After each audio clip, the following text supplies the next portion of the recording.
It was supposed to be an ordinary afternoon for Sergeant Lonnie Zamora, a routine traffic pursuit through the dusty outskirts of Socorro. But what he saw that day would place him at the center of one of Project Bluebook's most baffling investigations. On April 24, 1964, Officer Lonnie Zamora was chasing a speeding car on the edge of Socorro, New Mexico, when a flash of light diverted his attention. He thought it was an explosion. Maybe a dynamite shack had gone up. Instead, he found himself watching something he would spend the rest of his life trying to explain. What followed is one of the most compelling and mysterious encounters ever recorded by Project Bluebook. It was like nothing I'd ever seen, Zamora said later. Not a car, not a plane, just sitting there on legs, like it had landed on purpose. Moments later, the craft lifted silently into the air, angled steeply, and disappeared over a ridge. Zamora once said, "I saw a flash, a bright flame in the distance, thought maybe a car had overturned. But when I got closer, I saw something else, something I can't forget, an oval, white, with markings I didn't recognize, and two figures, small, dressed in silver."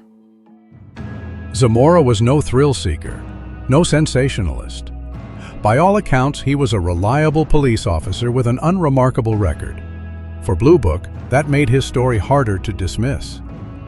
The 1960s marked a turning point in public and official interest in UFOs.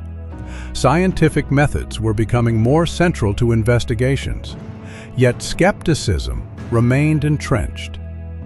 Socorro was a small desert town, far from military installations.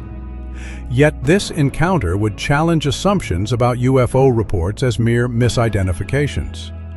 By 1964, Bluebook was under pressure. Critics accused it of trivializing credible reports, and Congress was beginning to take notice. The Socorro case couldn't be dismissed as a lone witness spinning a story. Zamora was a police officer with an unblemished record, and his account was corroborated by physical evidence, burned vegetation, imprints in the ground, and metallic traces analyzed by multiple laboratories.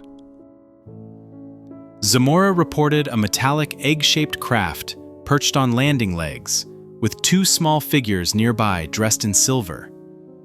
The object emitted a roar and a flame as it took off, leaving scorch marks and 4 distinct landing impressions in the earth. What sets Socorro apart are the traces left behind.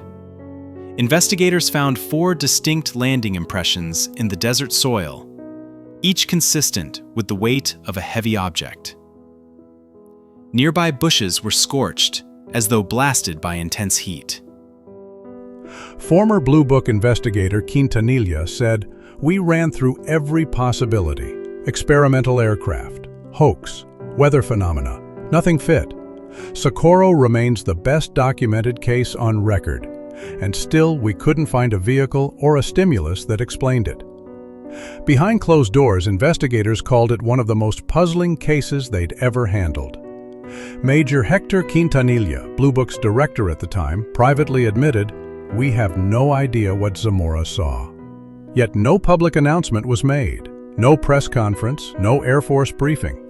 The file simply ended with the word unknown, meaning they could find no plausible explanation after thorough inquiry, leaving the public with questions and Zamora with doubts he could never shake. This was 1964. The Air Force was under enormous pressure to control the narrative around unidentified objects. Admitting something landed in the New Mexico desert and they didn't know what it was would have been politically explosive.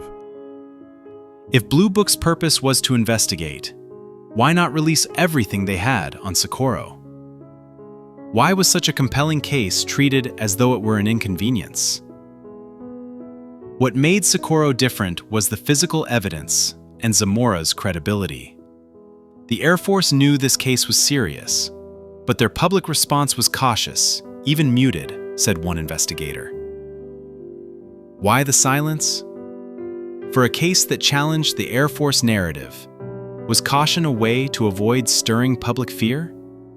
Or was there something deeper they wished to conceal? The good case? They didn't stop at Bluebook. They got pulled up the chain. Strategic Air Command, Air Materiel Command. Sometimes they just vanished from our level entirely. Whether or not Socorro was redirected into other classified channels, it underscored a pattern. The cases that made the least sense often drew the least public explanation. Socorro came during a period of intense military focus on airspace security and nuclear readiness. An unidentified craft landing in a remote area posed an undeniable concern. Yet investigations often balanced the need for secrecy with the pressure to reassure the public, an uneasy tension Bluebook struggled to manage.